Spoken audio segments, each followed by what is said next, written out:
What's up, y'all? How y'all doing? I know I've been MIA, but I'm going through a little something right by now. Dealing with foster care system. I'm including with the caseworker supervisor. You got the therapist. You got a mentor. You got a wraparound reach program niche. Um,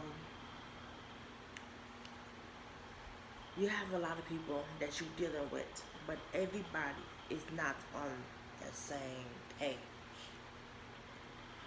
For one, when you email the caseworker that is regarding that child, oh, sorry, you even got a lawyer into this. But dealing with this situation with Miss K, certain stuff the caseworker did not tell you. And it's kind of awkward that you did not get told to this, or if you did not sure if you asked the question or not. Question: did the child have any type of medical issue? It was always no. But when you find out when that child enters your home, they do. So you trying to figure out why stuff was not in place, why stuff were taking it slow. Having a child bounce from house to house, from house in a 3-month period, in a 30-day period, I should say, it's not good at all. You want to, I don't know. I don't know if I want to have a video on why I should tell you the stuff that you need to have for the foster child, or just give you my, you know what, I'm gonna just give you my input. That's what we should do. I'm gonna just give you my input on this.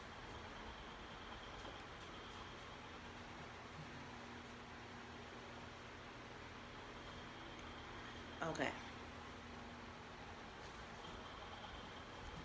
You dealing with a caseworker. You dealing with a caseworker supervisor. You dealing with physical therapy, as I said. You dealing with a mentor that's came in place. You dealing with another caseworker or manager or another person that a mentor niche. You dealing with a lawyer. Remember, I said this already. But certain stuff that's everybody had wanted for this child, it should have been in place already for this child. Like I said, for Miss K, didn't know she had a behavior issue. Did not know she were a runaway. And it's kind of sad that you didn't know this information. Behavior issue, can't stand still, get a lot of anger in this. So when a child enter your home, you want to remember, I said this in my previous videos before, you want to ask as much questions as possible. You want to have your license to give you that training, that extra additional training if you did not know what questions to ask. If they did not do that, you want to ask that question. Questions that you want to write stuff down besides their name, the day of birth, their phone, their name, their day of birth, how old are you, are they for be permanent, are they for be short term, are they for be long term, or this is an emergency case. You want to ask all these questions. I said this before in my previous video, but some stuff that caseworkers, when they call you, they don't tell you what it's going to. Most of them do, don't. Let's quote that. Most of them do, and most of them won't tell you that. But when you actually meet they actually caseworkers, it's always they for stay here for 30 days. Now, I remind you, when you want a child to be, I don't want to say be removed from your home because you cannot tolerate their behavior issue, you have to wait 30 days. And you got to put that in writing. Yes, some of the stuff you have remember of is in the policy, But sometimes we don't remember as foster parents. We don't remember all of that. We don't remember everything that we had learned. So it's like we have to go back and repeat ourselves, or we have to read on it, or watch certain stuff, or watch different videos on certain stuff, as in back on YouTube, read different books, go to the library, ask a friend or a family member that had that experience already with the situation already, but you want to know of the things that you should do. By the time you email that caseworker, sometimes that caseworker is not going to email you back or call you back. And that's the part that irks my nerves. When I ask for you or when I email you, I kind of expect give me 24 hours. Not in 2 weeks. That don't look good at all. Caseworkers don't call you back right away, so you ask your license. Sometimes it's always good to have a license, because sometimes she already know the situation because she already been in that situation, so she went to the other direction. Sometimes when you email your license or text your license, you want to know, like, what is the deal here. But on the same token, you trying to figure out how come this was not been told up front. Kind of rude and disrespectful. The things that you go through when a child not want to stay in your home and want to be grown, rude, tolerant, disrespectful, you probably want to move it. And everything you try to do, it's like it's not working. Comfort, talk, communication. You tried everything that you know how to do. If that was your own bio as a child, but you tried everything. Some stuff that will not work, and some stuff that will work. So now you have to ask yourself, I can't do it, or it's not fit for me. It's not fit for me as in I can't care for this child. Not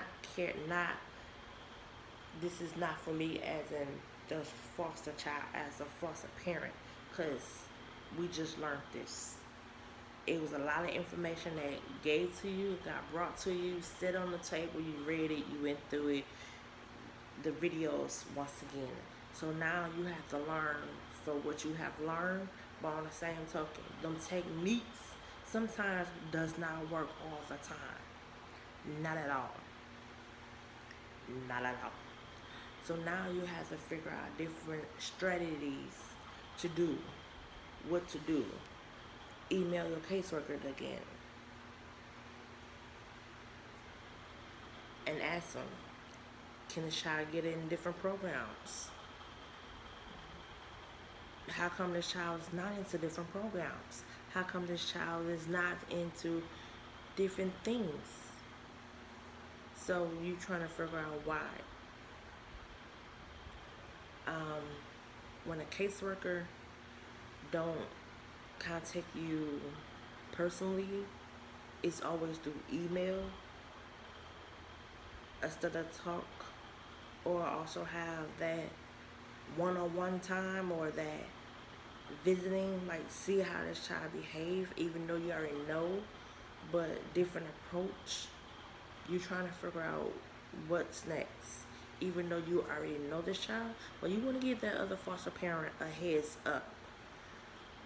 Sometimes you just want to just throw in the towel. I hate to say it, but throw in the towel and say this child is not suitable for me, or I'm not suitable for this child because I don't have enough training for it, or I don't know what else to do.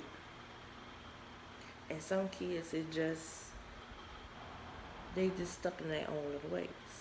That's just like some foster kids are stuck in their own ways. But when a caseworker or the social worker and everybody else is not on the same page as you, you just stop emailing everybody. And that was my biggest problem. I stopped emailing everybody because it's like nothing's getting solved here. You even got the lawyer on your side, like, yeah, I remember this. Certain stuff that you didn't know of and you hear from another person, like, why this has not been happening from the get-go, why stuff was not in place. Certain stuff should have been in place, as in, again, behavior, mentor, different programs for them, one-on-one time, big brother, big sister programs. Why certain stuff is not in place for that child can be okay with it. Making appointments is another story, but calling that child to inform that child that certain stuff, that's not how you do it. That's not how they should do it. What I mean by that is like the caseworker or social worker and ask, hey, you have an appointment to go see such, but you in your household, you should have been informed too. Like, I didn't know that. You should have emailed me, text me, call me, fax me, or something. Give me heads up. But once again, we on the back and certain stuff that we don't know, and it seems like we, as again, on the back burner, but lack of communication, or where the caseworker don't respond to you in 24 hours or the 72 hours. I understand you have extra cases, but it was just the point that, do you hear my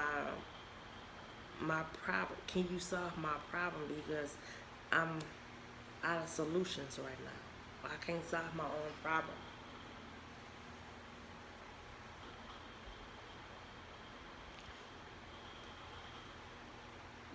Been in the foster care side as a foster parent, you learn a lot,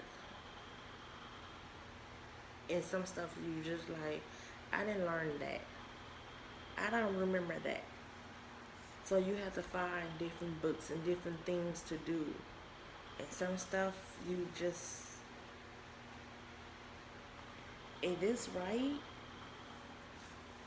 Again, you don't want to keep being a pest to your licensing or your social worker, but sometimes if you already know this child already, you have that experience with that child, give that foster foster parent heads up.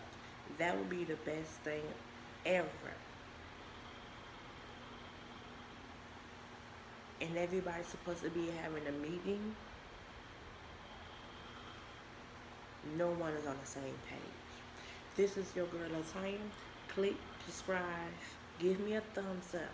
This video was about foster care, the situation that you go through when your caseworker, social worker, and everybody else is not on the same page or don't respond to you right away.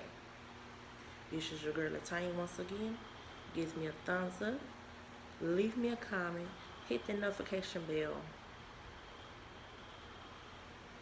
and I'll talk to y'all later. Bye.